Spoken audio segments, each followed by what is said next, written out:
Donc, dernièrement, nous avons vu ensemble l'importance de se préparer pour le prochain retour de Jésus, parce que ce n'est pas une fable, c'est pas une histoire à dormir debout, une histoire qu'on raconte aux enfants, mais c'est une situation réelle. Et nous allons étudier ensemble comment mieux nous préparer et comment vraiment se rendre compte de cette réalité. Prions.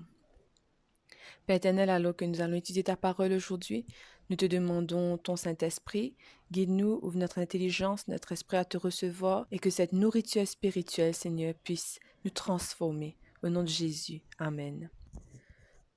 Nous avons vu récemment comment c'est important de se préparer parce qu'il y a des signes qui sont en train de se produire actuellement et que nous devons vraiment prêter attention à ces signes. Aujourd'hui, nous allons voir quelque chose de très important, un thème très, très important.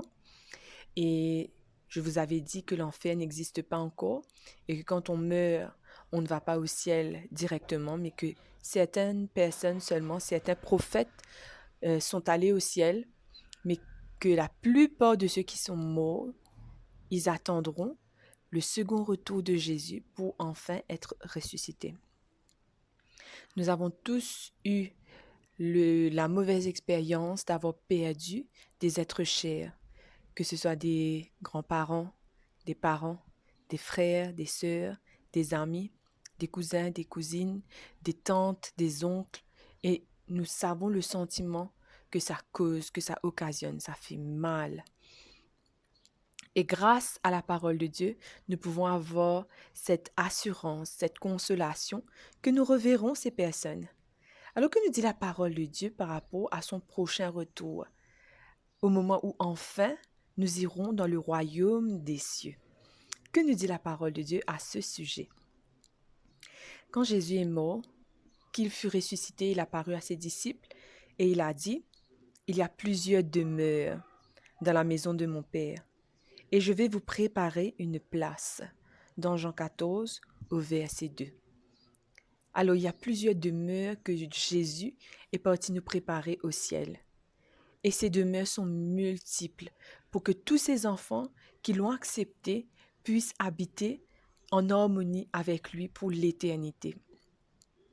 Et il nous prépare cette place jusqu'au moment où il reviendra nous prendre. Et il est important pour nous que nous soyons prêts, que nous soyons attentifs à ce moment qu'il reviendra, pour que cette place qu'il a préparée pour nous au ciel puisse être occupée. Alors, que nous dit encore la parole de Dieu par rapport à son prochain retour? Dans Matthieu 25 au verset 31, il est dit, « Lorsque le Fils de l'homme viendra dans sa gloire, avec tous ses anges, il s'assiera sur le trône de sa gloire. » Alors Jésus reviendra dans sa gloire. Jésus ne reviendra pas comme l'humble enfant qui est né dans une crèche, dans une étable. Il ne sera pas ce Jésus qui errait dans les rues, sans vêtements attrayants, sans rien qui frappe le regard. Il ne sera pas ce Jésus qui a été crucifié, blessé, mais ce sera un Jésus qui sera le Dieu, le roi des rois. Il reviendra comme notre majesté, mais plus comme cet humble Jésus de Nazareth.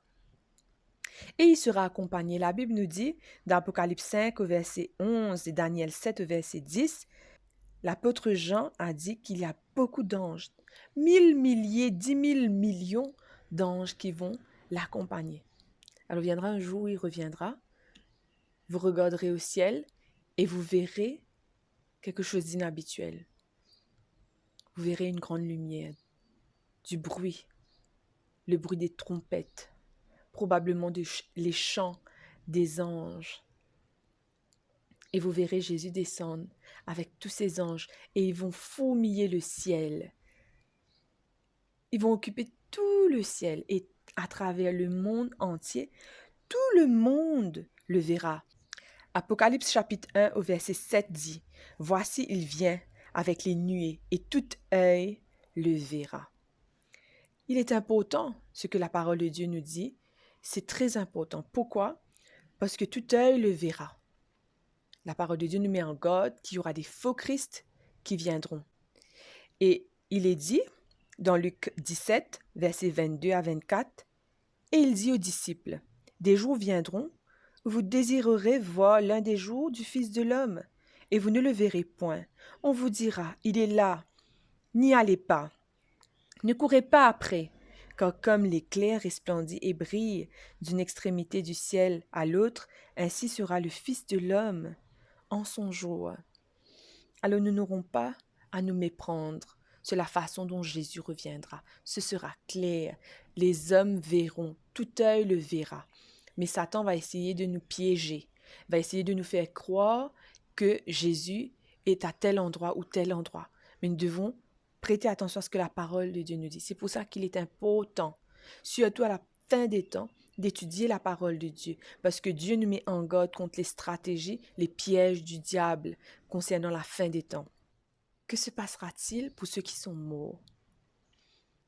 De tout temps, depuis Adam et Ève, jusqu'à présent, jusqu'au prochain retour de Jésus, des milliers de personnes des milliards, des billions de personnes sont décédées.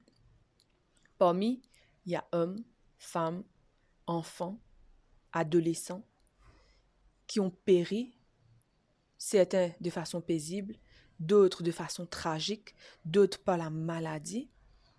Mais quelle a été cette espérance de ceux qui sont morts? Il y a des personnes qui sont mortes, ils se sont amusés, ils ont vécu leur vie, ils n'ont pas pensé au lendemain. Pour eux, ils vont mourir et c'est fini. Mais il y a des personnes, ils sont morts peut-être de façon paisible, peut-être de façon tragique, malade, un accident, par le feu, par la noyade. Mais ces personnes connaissaient Jésus. Et tous ceux qui sont morts ressusciteront. Qu'est-ce que cela veut dire? C'est que si des personnes sont mortes noyées, dévorées par des animaux, par des requins, par des poissons, ces personnes sortiront de la mer intactes. S'il y a des personnes qui ont été brûlées, beaucoup de personnes refusent d'être brûlées parce qu'ils pensent que s'ils sont brûlés, bien comment est-ce que Jésus va pouvoir les ressusciter? Mais si Dieu nous a créés à partir de la poussière, même si nous avons été brûlés, nous serons à nouveau entiers. Tous ceux qui ont péri par des accidents peut-être déchiquetés, explosés, mais ils vont être à nouveau eux-mêmes intacts. Comment cela est possible? C'est lorsqu'ils entendront la voix de Jésus et ils vont ressusciter. Maintenant, il y a d'autres qui vont ressusciter aussi. La parole de Dieu nous dit, dans le même chapitre, au 2 Jean 5, « Ceux qui auront fait le mal ressusciteront pour le jugement. » Maintenant, on peut se poser la question, comment ça se fait que à la première venue de Jésus, les méchants vont être ressuscités? Parce que la parole de Dieu nous dit que lorsque Jésus va revenir, il va ressusciter les bons, ceux qui l'ont choisi, les sauver. Et pendant 1000 ans, nous l'apprendrons plus tard, ils iront au ciel. Et pendant ces 1000 ans, il y aura une œuvre qui sera accomplie. Si la prochaine fois vous regardez la vidéo, vous saurez de quoi je parle. Mais après ces 1000 ans, Jésus va revenir sur terre. Et c'est là que les méchants recevront leur jugement. Mais comment ça se fait qu'il y a une partie qui ressuscite avant les 1000 ans et une partie qui ressuscite après les 1000 ans? Alors la parole de Dieu ne nous laisse jamais dans la confusion, mais nous apporte toujours des éclaircissements. Dans Apocalypse 1 au verset 7, il est dit, « Voici, il vient avec les nuées. Tout œil le verra, même ceux qui l'ont percé. Et toutes les tribus de la terre se lamenteront à cause de lui. » Oui, Amen. Alors, quelle est cette catégorie de méchants, de ceux qui auront fait le mal, qui ressusciteront pour le jugement?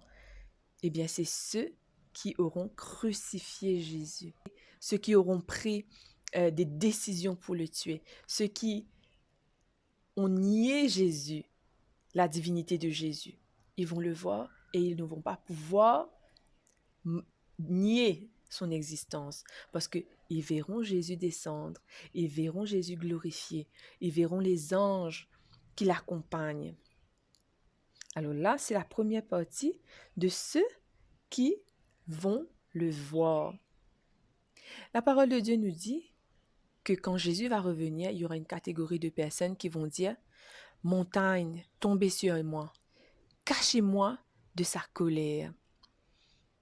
Alors ceux qui vont le voir seront dans la terreur et ils préféreront être enterrés vifs parce qu'ils ne vont pas supporter la gloire de Jésus. Mais ils vont être détruits. Alors tous ceux qui n'auront pas accepté Jésus à la première résurrection des justes, lorsque Jésus reviendra, ces personnes mourront. Alors il y a des vivants sur la terre quand Jésus reviendra. Il y a ceux qui croient en lui et ceux qui l'ont rejeté. Et ceux qui auront la chance d'être vivants lorsque Jésus reviendra, ils vont voir Jésus. Ceux qui l'auront accepté seront dans la joie, mais ceux qui l'auront rejeté vont être terrifiés et ils vont mourir. Qu'est-ce que la parole de Dieu nous dit encore? La parole de Dieu nous dit que notre corps changera. Mais quel changement y aura-t-il dans notre corps? Est-ce que cela veut dire que mes cheveux seront blonds? Mes yeux seront bleus? Mon teint changera? La parole de Dieu nous dit dans 1 Corinthiens 15, au verset 51, au verset 53, « Car il faut que ce corps corruptible revête l'incorruptibilité et que ce corps mortel revête l'immortalité. » Alors, ça ne veut pas dire que si je vais avoir les yeux verts, les yeux bleus, ça arrivera quand j'aurai un corps incorruptible ou que mes cheveux vont changer de couleur, deviendront blonds. Je serai tel que je suis. Mais j'ai un problème de vue. Je vois mal de loin, je vois mal de près. Mais quand je serai ressuscité, nous allons être des êtres sans imperfection. Si je vois mal, je verrai clairement. Si je suis aveugle, je pourrai voir. Si j'entends mal, je pourrai entendre correctement. Si jamais, quand j'étais sur terre, j'avais un pied plus court que l'autre, les deux seront de la même hauteur. Si j'avais des maladies comme le diabète, la tension, problème cardiaque, ces choses disparaîtront quand j'aurai un corps incorruptible. Cela ne veut pas dire que je vais devenir un mannequin avec les yeux bleus, avec les cheveux blonds. C'est pas ça, un corps incorruptible. On sera tel qu'on est. Mais on n'aura plus de maladie, on n'aura plus d'handicap qui est dû au péché. La résurrection nous rendra nouveaux. Et la parole de Dieu nous dit que quand on ira au ciel, quand on ressuscitera, dans Apocalypse 22, verset 2, au milieu de la place de la ville et sur les deux bords du fleuve, il y avait un arbre de vie, produisant 12 fois des fruits, rendant son fruit chaque mois, et dont les feuilles servaient à la guérison des nations. Alors malgré le fait qu'on sera incorruptible, il faudra qu'on guérisse. On va prendre le fruit de la vie dans le ciel et on sera encore transformé. Ce sera un processus, tout comme sur la terre. Sur terre, quand nous acceptons Jésus, nous ne devenons pas parfaits le jour où nous entrons dans l'eau du baptême. C'est une sanctification. Chaque jour, nous devenons meilleurs. Chaque jour, on s'améliore. Il y a des batailles qu'on gagne, il y a des batailles qu'on perd, on tombe, on se relève. La parole de Dieu nous dit que le juste tombe 7 fois, mais il se relève toujours. Quelquefois, on se demande si on doit être parfait avant d'accepter Jésus. Si vous attendez d'être parfait avant d'accepter Jésus, ce sera seulement quand vous mourrez que vous allez pouvoir prendre votre baptême. Parce que tant que nous sommes sur terre, la Bible nous dit, quand tous ont péché, sont privés de la gloire de Dieu. Nous sommes tous pécheurs, mais quand nous décidons de marcher avec Jésus, la seule chose que nous avons à faire, c'est de l'accepter. Nous ne pouvons pas changer par nous-mêmes. C'est de l'orgueil que de dire « Jésus, j'attends d'être parfaite, sans péché, ensuite je me baptise. » Je ne pourrai jamais être parfaite sans péché, parce que nous allons pécher. Mais quand nous prenons notre baptême, nous décidons de marcher avec Jésus en disant à Jésus « Jésus, je t'aime. Je veux marcher avec toi, cheminer avec toi. Je reconnais que je suis pécheur. Je reconnais que par moi-même, je ne peux pas changer, mais je veux marcher avec toi. Je veux tenir ta main forte afin que quand je tombe, tu puisses me relever. La parole de Dieu nous donne un exemple de cela quand Pierre était dans le bateau et que Jésus est venu les rencontrer en marchant sur l'eau. Pierre va lui dire, si c'est vraiment toi, permets que je m'approche de toi. Et Jésus lui dit, viens. Il va commencer à marcher sur l'eau. Mais ce jour-là, il y avait des vagues, une tempête. Et à ce moment-là, lorsqu'il verra tous ces problèmes qu'il y a et les risques qu'il y a autour de lui, les vagues, il va commencer à avoir peur. Et il va couler. Et quand il va couler, il va dire, Jésus, sauve-moi. Il va tendre sa main et Jésus va prendre sa main et va le sortir de l'eau. C'est un peu comme ça, notre cheminement avec Jésus. Parfois, on va marcher sur l'eau, quelquefois, on va couler. Mais quand on coule, Jésus va nous sortir de l'eau. Mais c'est lui seul qui est capable de nous sauver. Nous ne pouvons pas nous sauver par nous-mêmes. Donc, quand nous décidons de marcher avec Jésus, on reconnaît que nous reconnaissons que nous sommes pécheurs et que lui seul est capable de nous aider à cheminer avec lui, à être transformés. Nous serons tous enlevés au ciel. La Bible nous dit dans Matthieu 22, verset 30, « Tous ensemble enlevés avec eux sur des nuées, à la rencontre du Seigneur dans les airs, et ainsi nous serons toujours avec le Seigneur. » Alors quand nous ressusciterons, la Bible nous dit dans Jean 11 que la mort, c'est comme un sommeil. Quand on dort, c'est comme si on a fermé les yeux une seconde, on s'est levé, c'est déjà le jour. On ne se rend pas compte que 8 heures de temps est passé, 7 heures de temps ou 9 heures de temps. C'est pareil pour ceux qui sont dans le coma. Ils sont peut-être dans le coma, il y a des personnes qui sont tombées dans le coma à l'âge de 17 ans et se sont réveillées à 40 ans. Mais dans leur tête, lorsqu'ils se réveillent, c'était comme une seconde. Le dernier souvenir qu'ils ont, c'est quand ils avaient 17 ans. Ceux qui sont morts pendant 2000 ans, 4000 ans, 5000 ans, ce sera comme une seconde pour eux. Et ils seront élevés au ciel. Maintenant, comment est-ce qu'ils seront élevés? Peut-être que nous serons comme des anges. La Bible nous dit dans Matthieu 22, verset 30, que nous serons comme des anges. Peut-être qu'on va s'envoler. Peut-être que Jésus va nous attirer vers lui. C'est un mystère. Moi, j'aimerais bien être là ce jour-là pour pouvoir savoir si c'est Jésus qui va nous élever vers lui, ou si ce seront les anges, ou si nous-mêmes nous serons comme des anges ayant des ailes pour nous envoler. Malheureusement, il y aura une partie de personnes qui croiront être sauvées. Mais Jésus va les dire, « Je ne vous ai jamais connu. Retirez-vous de moi, vous qui commettez l'iniquité. » Nous ne devons pas prendre de risques par rapport à notre vie éternelle, à notre salut.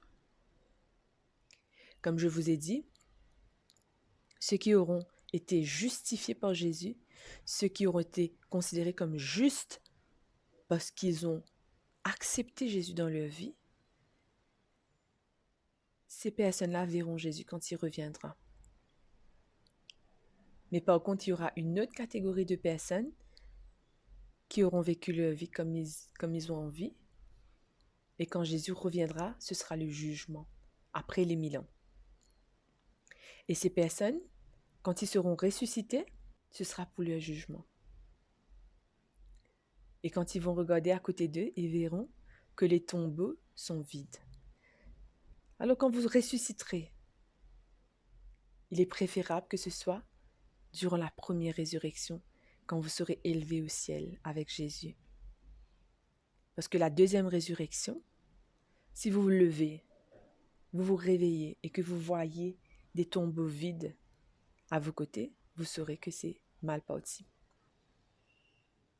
Alors, c'est un choix que nous devons faire quand nous sommes encore capables de le faire, pas quand il sera trop tard. J'aimerais faire partie de ceux qui vont être heureux de voir Jésus revenir, plutôt que de ceux qui vont dire « montagne tombée sur moi ». Psaume 119, verset 19 nous dit que « Je suis un étranger sur la terre, ne me cache pas tes commandements. » Et reconnaissez que cette terre n'était pas sa place finale. Ce n'était pas sa destination finale. Mais la destination finale était dans le ciel. Quand nous sommes sur cette terre, nous sommes étrangers sur cette terre. C'est pour cela que nous devons faire très attention à ne pas nous attacher aux choses de cette terre. Parce que quand nous sommes attachés aux choses de cette terre, lorsque Jésus reviendra, nous périrons avec cette terre. Mais si nous nous élevons notre esprit déjà vers les choses célestes, quand Jésus reviendra, ce sera quelque chose de merveilleux pour nous. Parce que dans notre vie, on aura déjà vécu comme si on était au ciel. Luc 17, verset 34 nous dit, « Je vous le dis, en cette nuit-là, de deux personnes qui seront dans un même lit, l'une sera prise et l'autre laissée. » Un autre verset nous dit que dans un champ, alors que deux personnes sont en train de travailler, l'une sera prise, l'autre laissée. Alors, le premier verset que je vous ai cité, le premier verset nous dit que deux personnes qui seront dans un même lit. Qui sont ceux qui dorment ensemble? Ce sont les époux, les personnes mariées. Et Jésus dit que de deux personnes qui seront mariées, probablement le mari sera pris et la femme laissée, ou la femme prise, le mari laissé. Alors si nous nous attachons à notre conjoint plus qu'à Dieu, on va se dire non, je préfère rester là en bas avec lui. Si on s'attache à nos enfants plus qu'à Dieu, lorsqu'ils périront éternellement, on va préférer rester avec eux et périr avec eux. C'est pour ça que Dieu nous dit de l'aimer par-dessus toute chose. Dans ce monde, toutes choses disparaîtront. Tous les bâtiments, les merveilles de ce monde, la beauté de certains endroits, en Thaïlande, en Amérique, le Grand Canyon, toutes ces choses disparaîtront.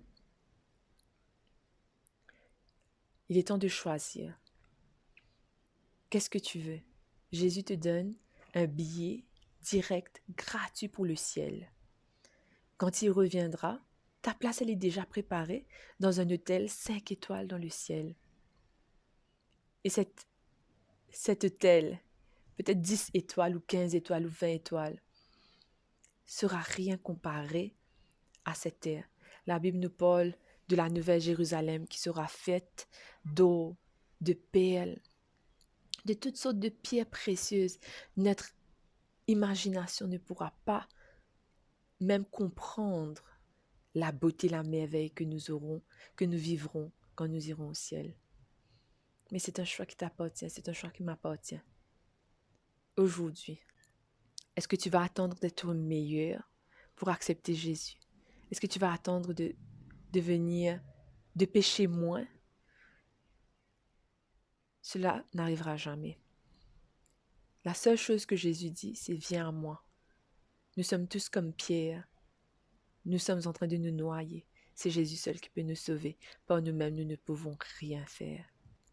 Et Satan, il veut que nous tardions avant d'accepter Jésus. Il veut faire tout pour nous dissuader de le suivre. Parce qu'il veut qu'on ait la même destinée que lui.